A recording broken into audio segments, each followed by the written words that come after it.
we have a question from Simon, who's been training karate for 30 years, long time. And he says he just got started in jiu-jitsu about 2 years ago. And so he has two questions for me. The first question, he says, in your experience, how do you assist in bringing the knowledge from karate or another martial art over into jiu-jitsu? He says, I learned a lot of locks and chokes and everything else from a standing position in karate, but he says, albeit it's kind of the wrong stuff, the wrong way. And he says, that's kind of frustrating. We'll talk about that in a second. He says, so the second question is, do you think competition is something that you need for your jiu-jitsu journey? In particular, do I need it for my jiu-jitsu journey? He says, I competed at a national level in karate in the past, so that experience of competition really brings out and makes you fully understand the importance of consistency, basics, and the fundamentals. So, Simon, great questions. I'll stick with your second question first, and then we'll get to your first question. So the second question is, do you need to compete for your jiu-jitsu? Yeah, maybe, if you want to. Again, there's an interesting thing going on in jiu-jitsu every single day, which is there's a competition going on. It's not, say, the world championships. We're not going 1,000% all the time, although sometimes those spazzy new white belts are, right? And no shame against you. I was that way. But again, it's a competition every day because when we're doing a full roll at some point, we're trying to beat each other. And that competition is what keeps the art sharp. It's the secret sauce to all the combat sports. We're constantly battling with each other in having a competition, if you will.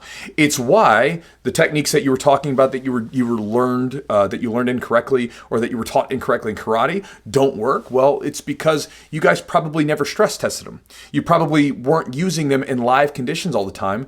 And again, that is where you separate the stuff that works from the stuff that like maybe looks good. That's theoretical. I'm sure that you would probably agree that in karate, there's probably tons and tons of really fancy, cool techniques, punches, kicks, whatever. But when you were competing at a national level, what happened? Whew, that menu got smaller, right? It's the same thing for us. There's lots of techniques. I mean, there's thousands of jiu-jitsu techniques. Get on your phone and scroll. There's so many techniques you don't know what to do with. But when it comes to actually, when push comes to shove, when you're trying to use a technique against a similarly skilled opponent, or you're in a competition, it goes back down to the basics, as you said. Now, whether or not you want to take on that competition sort of aspect of it, that's up to you. But understand, in jiu-jitsu every single day, there's a little bit of competition going on. Now, your first question was more about how do you assist in bringing those things over to jiu-jitsu from these other martial arts? Well, I don't know because I did very little, I did some Taekwondo when I was a kid. Besides that, my only other standing art was boxing, and I was doing that while I was doing jiu-jitsu. Lots of carryover there, and I'll talk about that in a second. But I wouldn't go into it with the standpoint of trying to bring this stuff over into jiu-jitsu. I tried to do that when I was from wrestling. I wrestled first in high school, got into jiu-jitsu, and when I got into jiu-jitsu, I was initially trying to say, how can I take my wrestling and make it work in jiu-jitsu? Well, that sort of made me impose wrestling onto it. Not necessarily the worst thing, but it hindered me. Eventually, I said, I'm going to screw all this. I'm just going to learn jiu-jitsu and be a clean slate and have that beginner's mind, right? Just a clean slate, just learn it as it is.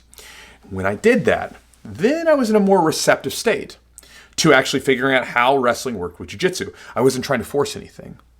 Have you ever had that sensation or that experience before where you try to make something happen and it doesn't? And then when you just sort of allow things to happen, they just happen.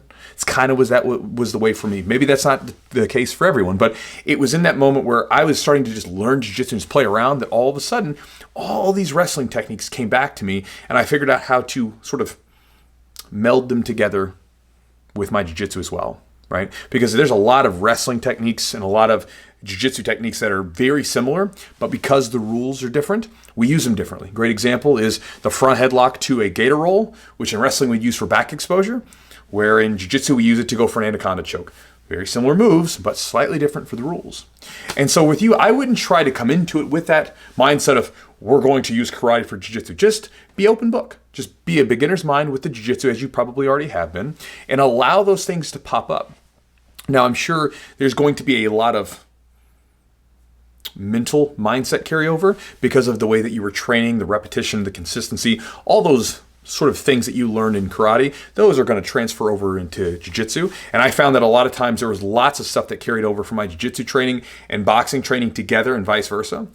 But a lot of times it was more of like an approach a mindset, something of that nature, not so much necessarily the techniques. And also probably, I'm sure you're already experiencing this, but maybe someone else is watching this who did karate and now is getting into jiu-jitsu. You're probably also going to find that because of all the different complex movements that you did in jiu-jitsu, or in karate, it's going to be easier for you to absorb the jiu-jitsu techniques because the neuromuscular connections you've created are much stronger. So when you tell your body to do something, it does it. And when you look at someone, you can better mimic and model after them, opposed to someone that does not have an athletic background. They haven't done a lot of complex movements. They have a harder time doing that. I've seen that in my own experience. And so to answer your questions, brother, those are my answers, or those are my ideas on it. Hopefully those help you, Simon, and good luck with your jiu-jitsu training, and I'll talk to you guys next time.